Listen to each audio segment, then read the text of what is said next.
রাত যত গভীর হয় আমাদের পেটের ক্ষুধা ততই বাড়তে থাকে। এখন রাত প্রায় 12টা বাজে আর এইদিকে আমার হাজব্যান্ড আবদার করেছে যে তাকে কিছু বানিয়ে খাওয়াতে হবে। হাজব্যান্ডের আবদার বলে কথা রাখতেই তো হয়, তাই না? কি বানাবো সেটাই ভাবছি। সো হ্যালো এভরিওয়ান, আসসালামু আলাইকুম। সবাই কেমন আছেন? হাজব্যান্ডের আবদার রাখার জন্য ভাবলাম যে স্যান্ডউইচ বানানো যাক। আমি এর আগে কখনো স্যান্ডউইচ বানাইনি, এই প্রথমবার মতো বানাবো। এটা হচ্ছে মেয়োনিজটা আমি নিজেই বানিয়েছি, জানি না কেমন হয়েছে, প্রথমবারের মতো বানিয়েছি। এখন চিকেনের মধ্যে মেয়োনিজটা দিয়ে দিলাম, এরপর দিয়ে দিচ্ছি শসা কুচি। নিত্য নতুন রেসিপি ট্রাই করতে আমার কাছে বেশ ভালোই লাগে। আমি শুধু ইউটিউব দেখে দেখে নতুন নতুন রেসিপি বানানোর ট্রাই করি। জানি না আজকের স্যান্ডউইচ বানানোটা কেমন হবে, আদৌ খেতে ভালো হবে কিনা। সো এখন আমি চিকেনটাকে সবকিছু দিয়ে ভালো করে মিক্স করে নিচ্ছি।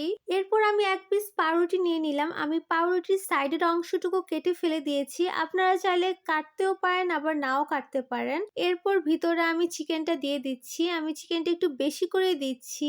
এরপর উপরে আরেক পিস পাউরুটি দিয়ে দিলাম, দেন এখন স্যান্ডউইচটা কেটে নিচ্ছি। সো ফাইনালি আমি স্যান্ডউইচ বানিয়ে ফেলেছি। আমার হাজব্যান্ড খেয়ে বলছে তো অনেক মজা হয়েছে। এখন আমি খেয়ে দেখবো যে আসলে কি মজা হয়েছে কিনা। আমি নিজের জন্য আরেকটা স্যান্ডউইচ বানাচ্ছি, এটার মধ্যে চিকেনটা আরেকটু বেশি করে দিচ্ছি যাতে খেতে আরো অনেক বেশি মজা লাগে। সো এরপর কেটে নিচ্ছি, এখন খেয়ে দেখার পালা যে কেমন হয়েছে, আসলে কি খেতে মজা হয়েছে কিনা। আসলে স্যান্ডউইচটা খেতে অনেক বেশি মজা হয়েছিল। আজ এই পর্যন্তই। So thanks for watching video. Tata and take care.